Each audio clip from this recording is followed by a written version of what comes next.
अष्टम वेतन कमिशन रे दरमा और पेंशन केते बदलिबो जानतु आसिला नुआ अपडेट। केंद्र सरकार अष्टम वेतन कमिशन पाई टीओआर को अनुमोदन करिसेंती। सरकारी कर्मचारी दरमा एवं पेंशन समीक्षा करिबार पथ एबे स्पष्ट। कमिशन तापरे दरमा एवं पेंशन वृद्धि सुपारिश करिवे। तो चलतु आज आम यही विषय रे पूरा डिटेल्स रे ए वीडियो माध्यम जानिबा। तेणु वीडियो को आरंभ करने पूर्व आपण समस्त को अनुरोध जे माने चैनल को एपर्यंत सब्सक्राइब करती आपण मैंने एवं ही आम चैनल को सब्सक्राइब करूँ। आ वीडियो भल लगे वीडियो को लाइक शेयर कमेंट करदे। तो चलतु देरी न करी आज वीडियो को आरंभ करवा। केंद्र सरकार 28 अक्टोबर 2025 रे अष्टम केंद्रीय वेतन कमिशन पाई सनभर शतावरी टीओआर को अनुमोदन करिसेंती। एहार अर्थ हेउची केंद्र सरकारी कर्मचारी एवं पेंशन भोगी दरमा भत्ता एवं पेंशन ढांचार समीक्षा एवं आरंभ हेबो। सरकार जानुआरी 2025 रे कमिशन गठन करथिले। एहार रिपोर्ट दाखल करने को 18 मास समय अच्छी। साधारणतः सरकार प्रति 10 वर्ष थरे कर्मचारी दरमा समीक्षा करती, जहाद्वारा सेमाने मुद्रास्फीति एवं जीवन यापन खर्च सहित अपडेट हो पारे। वेतन कमिशन हेउची केंद्र सरकार द्वारा गठित एक विशेषज्ञ कमिटी। यह सरकारी कर्मचारी प्रतिरक्षा कर्मचारी एवं पेंशन भोगी मानक केते दरमा एवं भत्ता मिलिबो उचित ताहा स्थिर करे।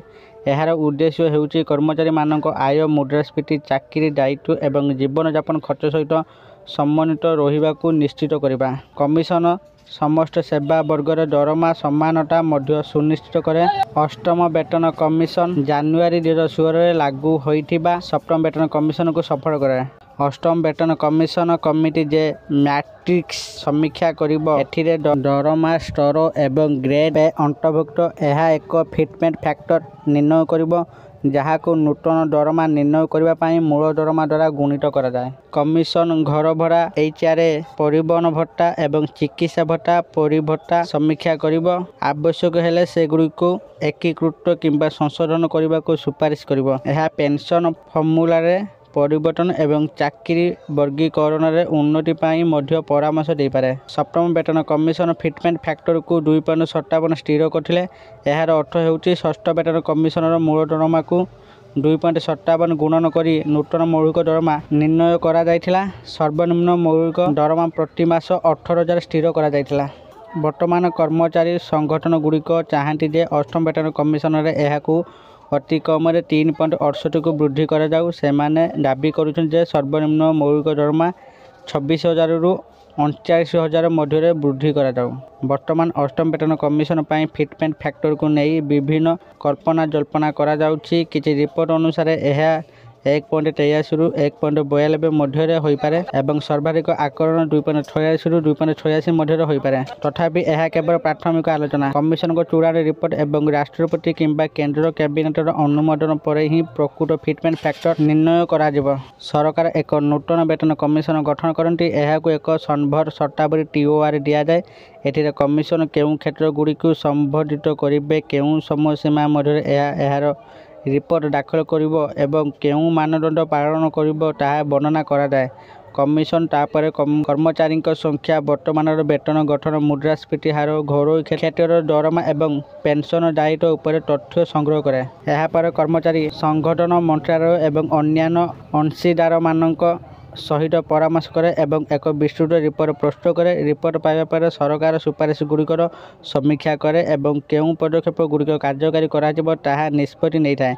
तापर एक कार्यान्वयन निर्देश जारी करा जाए। एथर सरकार अष्टम वेतन कमिशन को केवल कर्मचारी स्वार्थ नुहे बरं आर्थिक स्थिरता एवं राज्य सरकार उपर प्रभाव उपर विचार करने को निर्देश देते। अनेक राज्य सरकार केंद्रीय वेतन कमिशन को सुपारिश को कार्यकारी करती। तेणु यह समग्र देशर आर्थिक परिस्थिति को प्रभावित करें।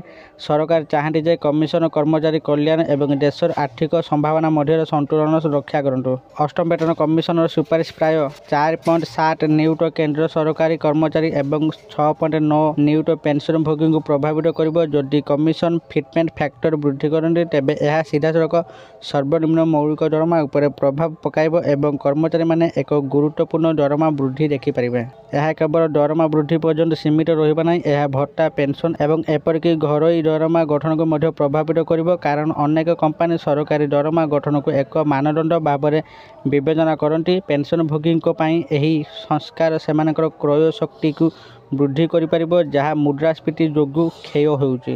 ଯେତେବେଳେ ସପ୍ତମ ବେତନ କମିଶନର ସୁପାରିଶ 2016ରେ କାର୍ଯ୍ୟକାରୀ ହୋଇଥିଲା, ସେତେବେଳେ ସରକାରୀ ରାଜକୋଷ ପ୍ରାୟ 1 ଲକ୍ଷ କୋଟି ଟଙ୍କାର ଅତିରିକ୍ତ ବୋଝର ସମ୍ମୁଖୀନ ହୋଇଥିଲା। ଏହା ଫଳରେ ଆର୍ଥିକ ନିୟନ୍ତ୍ରଣରେ ଜିଡିପିର ପ୍ରାୟ 0.6-0.7% ବୃଦ୍ଧି ଘଟିଥିଲା। ବର୍ତ୍ତମାନ ଆକଳନ କରାଯାଉଛି ଯେ ଅଷ୍ଟମ ବେତନ କମିଶନ କେନ୍ଦ୍ର ସରକାରଙ୍କ ଖର୍ଚ୍ଚକୁ 2.4-3.2 ଲକ୍ଷ କୋଟି ବୃଦ୍ଧି କରିପାରିବ, ଯାହା ଦେଶର ଜିଡିପିର ପ୍ରାୟ 0.6-0.8% ଅଟେ। ଏହା ସରକାରଙ୍କ ରାଜସ୍ୱ ଖର୍ଚ୍ଚ ବୃଦ୍ଧି କରିବ। ଯଦି ଟିକସ, ରାଜସ୍ୱ କିମ୍ବା ସଞ୍ଚୟ ପୂରଣ ନ ହୁଏ, ତେବେ ପୁଞ୍ଜି ଖର୍ଚ୍ଚ, ହଠାତ୍ ରାସ୍ତା, ରେଳବାଇ ଏବଂ ଭିତ୍ତିଭୂମି ପରି ପ୍ରକଳ୍ପଗୁଡ଼ିକ ପ୍ରଭାବିତ ହୋଇପାରେ। ତଥାପି କର୍ମଚାରୀଙ୍କ ଆୟ ବୃଦ୍ଧି ପାଇବା ଦ୍ୱାରା ଉପଭୋକ୍ତା ସାମଗ୍ରୀ, ଅଟୋମୋବାଇଲ ଏବଂ ରିଅଲ ଇଷ୍ଟେଟ୍ କ୍ଷେତ୍ରଗୁଡ଼ିକ ଉପକୃତ ହୋଇ ବ୍ୟବହାର ବୃଦ୍ଧି ପାଇପାରେ।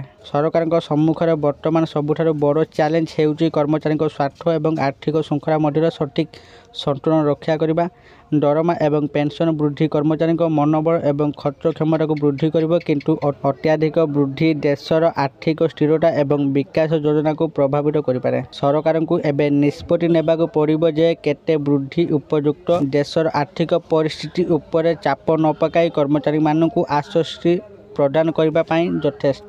ଆଶା କରୁଛି ଆପଣମାନଙ୍କୁ ଆଜିର ଏହି ଭିଡ଼ିଓଟି ନିଶ୍ଚିତ ଭାବରେ ଭଲ ଲାଗିଥିବ ଓ ଆପଣମାନେ ଭିଡ଼ିଓ ଦେଖି ସବୁକିଛି ବୁଝି ଯାଇଥିବେ। ଯଦି ଆପଣମାନଙ୍କୁ ଏହି ଭିଡ଼ିଓଟି ଭଲ ଲାଗିଥାଏ, ଦୟାକରି ଏହି ଭିଡ଼ିଓକୁ ବହୁତ ମାତ୍ରାରେ ଲାଇକ୍, ସେୟାର ଓ କମେଣ୍ଟ କରନ୍ତୁ। ଆଉ ଯେଉଁମାନେ ଏପର୍ଯ୍ୟନ୍ତ ଆମ ଚ୍ୟାନେଲକୁ ସବସ୍କ୍ରାଇବ୍ କରିନାହାନ୍ତି, ଆପଣମାନଙ୍କୁ ଅନୁରୋଧ, ଆପଣମାନେ ଏବେ ହିଁ ଆମ ଚ୍ୟାନେଲକୁ ସବସ୍କ୍ରାଇବ୍ କରିଦିଅନ୍ତୁ। ଆଜି ପାଇଁ ଏତିକି, ପୁଣି ଦେଖାହେବ ଆଉ ଏକ ଭିଡ଼ିଓରେ। ସେତେ ପର୍ଯ୍ୟନ୍ତ ମୁଁ ଦୀପୁ ଆପଣମାନଙ୍କଠାରୁ ବିଦାୟ ନେଉଛି।